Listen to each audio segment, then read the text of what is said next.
Now, this is a question which has come in from our international audience. It's a question which comes from the institutional level in Belarus. The question is from Yuri Tsarik, who is the head of the Belarus Development Group. The question reads as follows.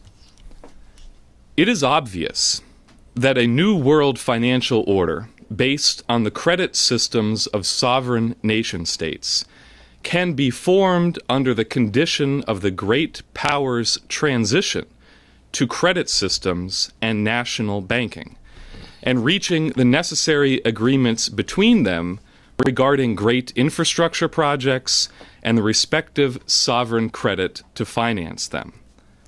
But in present conditions, when there is no such system, what should be the policy of smaller nation-states, such as, for example, Belarus, Ukraine, or Serbia? Is it possible to reach any agreements regarding infrastructure development in the present monetary financial order? What are the opportunities and limitations for introducing a credit system in a country with a considerable external trade deficit? Well, I have addressed that question specifically in those countries, and there's no doubt that this could be done. What's required is simply as much agreement among nations as possible. If you have several nations, each of which is a relatively smaller nation or weaker nation, and you combine these people as a common force, under present conditions, you have a fighting chance of winning. If you just sit there and take it and say we can't do anything about it, you're gone. But the point is, we've often had the case, as in the American Revolution, every other great movement for humanity, that some people have risked their lives or even sacrificed them in order to defend mankind against these types of horror shows. And they have to be respected for doing that.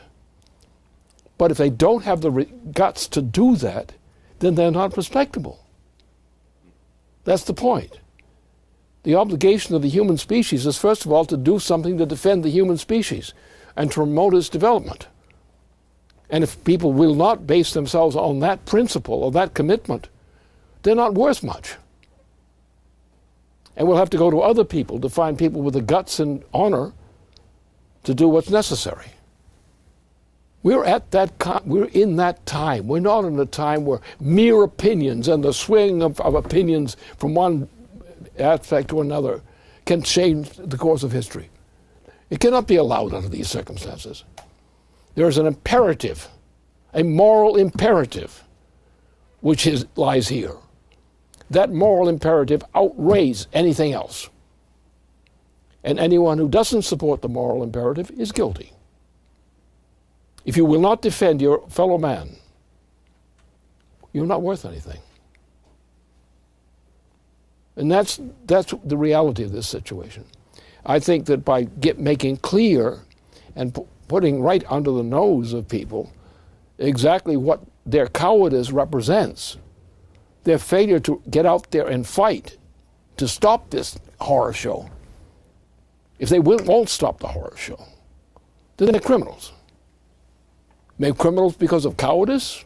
Yeah, but that's still a criminal in this case. No, the fact, I think the conditions are such. Western and Central Europe are in what appears to be a hopeless situation. Portugal, Spain, Italy, so forth, Greece, so forth, are being murdered.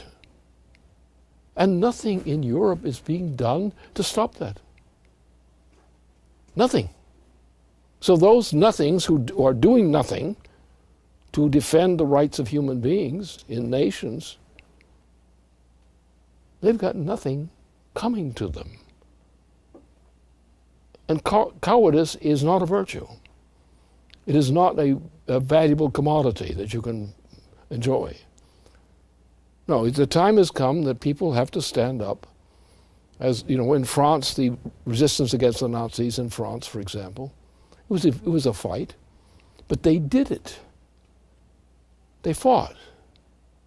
And they were fighting, under terrible conditions often, saved Europe from horrors. So the fact that something is frightening does not mean you have the justification for not opposing it. As a human being, you are responsible to humanity, not just to yourself. If you're not useful to your fellow human being, you're not useful. If you cannot defend your fellow human being, you're not worth it. In other words, there are costs and risks which people and nations take in order to gain the freedoms which are essential to them now.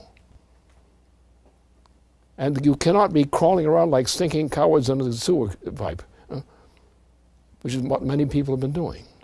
They've come to the point that if we stand up for them, which we are doing, and other people join us in standing up for the same thing, we have a fair chance of accomplishing the task.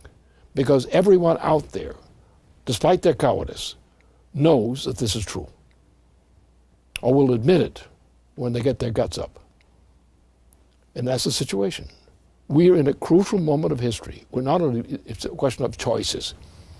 Forget this so-called choices stuff, democratic choices. The question is, there are certain things you must do if you're a decent person. And that's a law. You must do it. Or you must do something in that direction. You must make a contribution to that cause. That's how nations were created, by that. We're now at a point where we cannot submit to crimes against humanity when we know they are crimes against humanity. And it's the choice we have. It's a choice we must make. And I think we have, at this moment, in this short interval of history, I think we have the opportunity to accomplish that. It just takes enough people with the insight and guts to do the job.